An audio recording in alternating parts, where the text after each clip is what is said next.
Assalamualaikum warahmatullahi wabarakatuh. Nama Susna Natalia, MPM 18 11 10 0114, kelas C semester 6, Prodi Pendidikan Guru Madrasah Ibtidaiyah. Di sini saya akan menyampaikan mengenai tugas UTS mata pelajaran pembelajaran matematika yang diampu oleh Bapak Ponedin, MPD.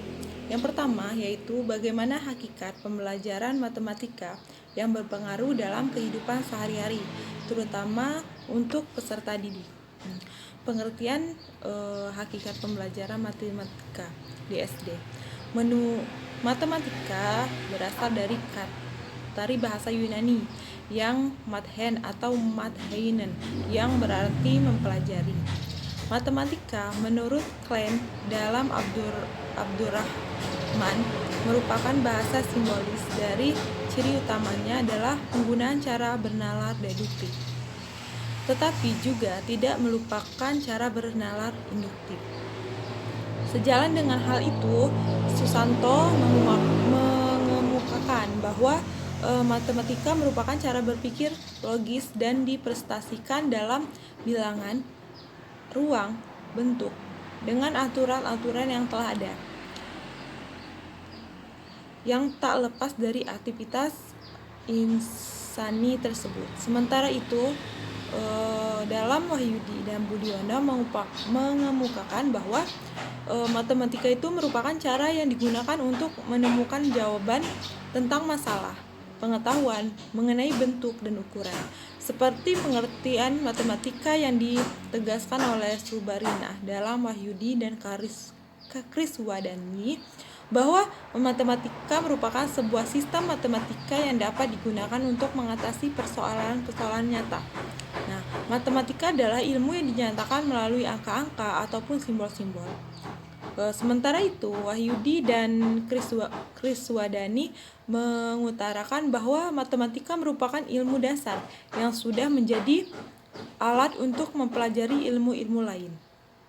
Dari berbagai pendapat yang telah saya sampaikan, bahwa hakikat pembelajaran matematika berpengaruh dalam kehidupan sehari-hari melalui dengan simbol-simbol ataupun perhitungan dalam kehidupan sehari-hari yang sering kita lakukan dalam perhitungan, seperti kita menghitung uang ataupun simbol-simbol seperti simbol uang, seperti itu.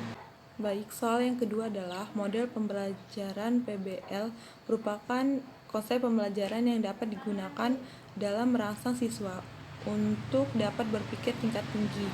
Dari penjelasan tersebut, bagaimana langkah Anda sebagai seorang guru dalam melakukan langkah-langkah pembelajaran tersebut agar tujuan dalam merangsang berpikir tingkat tinggi dapat terwujud. Nah, yang pertama, langkah-langkah yang harus dilakukan kita sebagai seorang guru dalam pembelajaran PBL, yaitu pertama kita harus orientasi siswa kepada masalah. Nah, kita seorang guru harus mengajukan suatu masalah yang harus dipecahkan oleh siswa, memotivasi para siswa agar dapat terlibat secara langsung untuk melakukan aktivitas pemecahan masalah yang menjadi pilihannya. Jadi pertama, kita seorang guru harus memberikan masalah. Contohnya saja untuk anak kelas rendah ataupun anak SD untuk matematika itu contohnya masalah mengenai pembagian dan pengurangan. Pembagian mengenai 4 bagi 2 sama dengan 2 dan 4 kurang 2 sama dengan 2. Nah, di situ kan masalahnya anak bisa berpikir 4 dibagi 2 saja hasilnya 2 dan 4 dikurang 2 hasilnya 2. Nah, selanjutnya yang kedua, kita harus mengorganisasikan siswa untuk belajar. Nah, kita seorang guru dapat melakukan perannya untuk membantu siswa dalam mengidentifikasi, mengorganisasikan tugas belajar yang terkait yang mengenai masalah yang kita berikan. Nah, yang ketiga, kita seorang guru harus melatih. Yang ketiga itu baik, Yang ketiga, seorang guru harus membimbing, menyelidiki individual maupun kelompok. Nah, maksudnya guru melakukan usaha untuk mendorong siswa dalam mengumpulkan informasi yang relevan, yaitu mendorong siswa untuk melaksanakan eksperimen dan untuk mendapatkan pencerahan dalam pemecahan masalah yang diberikan oleh guru masalah tersebut. Yang selanjutnya nomor keempat, yang keempat kita harus mengembangkan dan menjanjikan hasil karya. Nah, seorang guru harus membantu para siswa dan siswinya dalam melakukan perencanaan dan penyiapan karya yang sesuai, misalnya seperti laporan ataupun video ataupun model. Setelah guru juga harus membantu para siswa untuk berbagai tugas antar anggota ataupun kelompok. Nah, yang kelima, kita harus menganalisis dan mengevaluasi proses pemecahan masalah. Guru harus membantu para siswa dalam melakukan refleksi ataupun evaluasi terhadap penyelidikan mereka dalam setiap proses yang mereka gunakan. Jadi dari langkah-langkah tersebut, kita seorang guru harus bisa menjadi, walaupun kita tidak terlalu terjun langsung, tapi setidaknya kita bisa mengontrol. Baik, soal yang ketiga adalah buatlah suatu konsep pembelajaran yang mengkaitkan dengan PMRI, terutama di kelas rendah. Konsep pembelajaran yang saya berikan yaitu konsep pembelajaran penjumlahan dan pengurangan. Nah, pada konsep pembelajaran penjumlahan dan pengurangan, kita mengaitkan dengan PMRI. Pada saat kita menjelaskan cara penjumlahan dan pengurangan, kita bisa membawa beberapa alat sebagai alat nyatanya. Karena kan PMRI yaitu nyata. Jadi kita saat menjelaskan mengenai konsep pembelajaran penjumlahan dan pengurangan, kita harus membawa sesuatu seperti yang saya gunakan, yaitu alat seperti batu. Nah, seperti batu. Oke. Baik, pada saat penjumlahan dan kita menggunakan batu, beberapa contoh seperti 6, 1, 2, 3, 4, 5, 6. Nah, 6 batu ditambah dengan 3 batu. 1, 2, 3. Dan kita jumlahkan, kita gabungkan 6 batu tersebut dengan 3 batu tersebut. Nah, jadi kita hitung berapa hasil batu yang telah diberikan kepada anak A dan anak B. 1, 2, 3, 4, 5, 6, 7, 8, 9, 10. Jadi 10 batu. Nah, itu kita menjelaskan mengenai penjumlahan. Selanjutnya pengurangan. Nah, pada pengurangan kita bisa juga menggunakan batu. Contohnya, kita 7 batu. Hitung. Kita berikan kepada anak A 7 batu.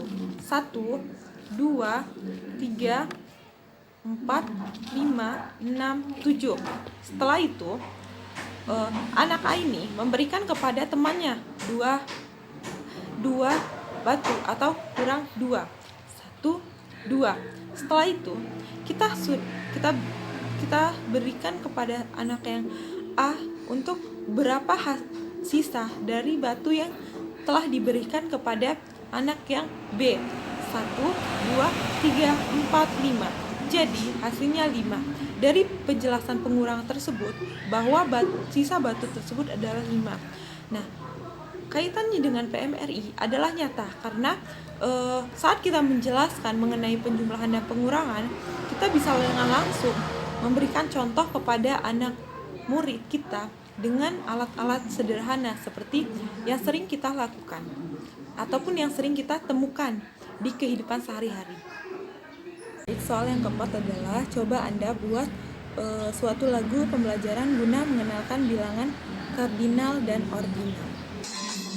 Ayo kawan, kita mengenal bilangan kardinal. Ayo kawan, kita mengenal bilangan kardinal.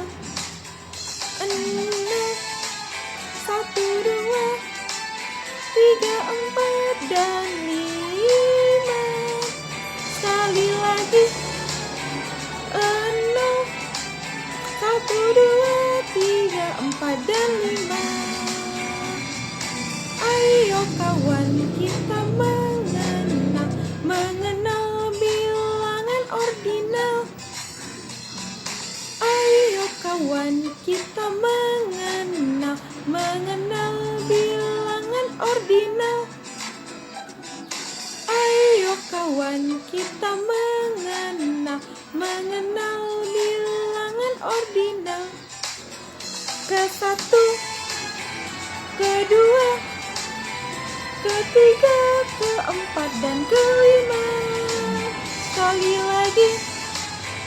Ke-1, ke-2, ke-3, ke-4, dan ke-5.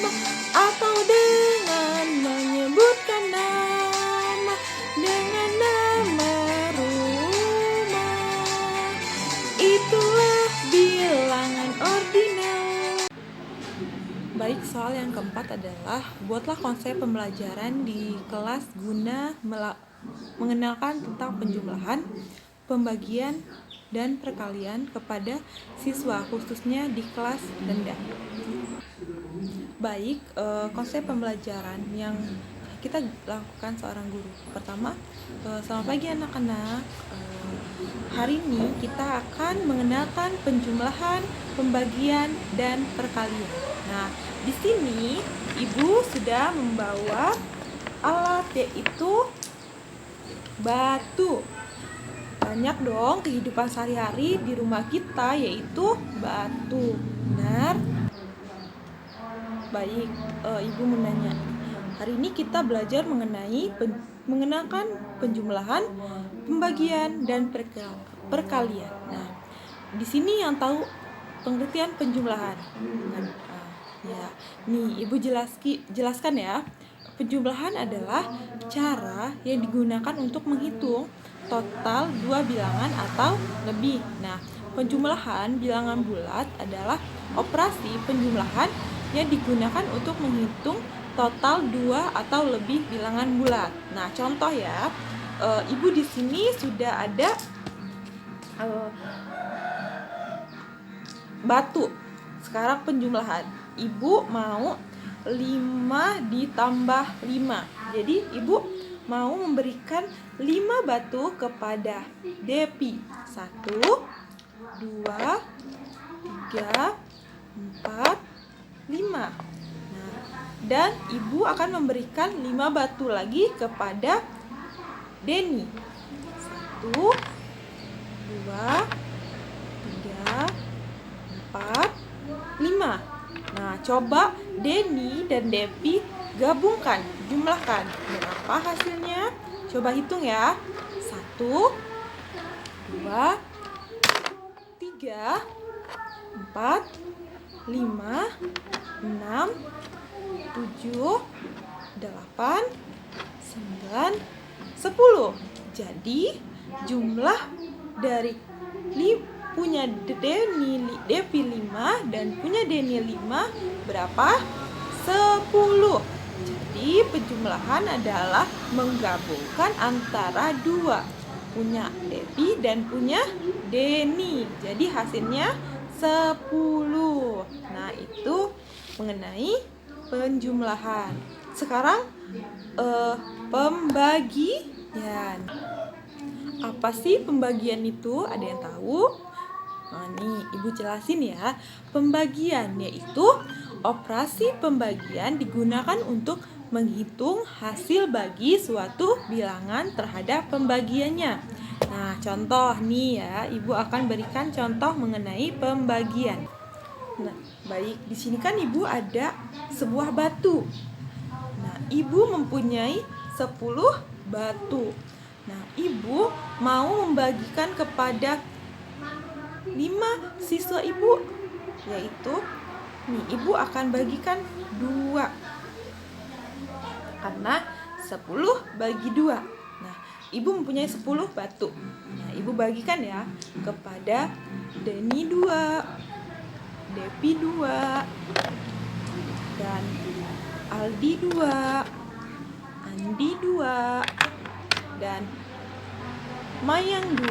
Nah, hasilnya habiskan. Nah, berapa sih jumlah orang yang ibu bagikan. Batu 10 ibu berapa? 5. Nah, jadi pembagian 10 dibagi 2 sama dengan 5.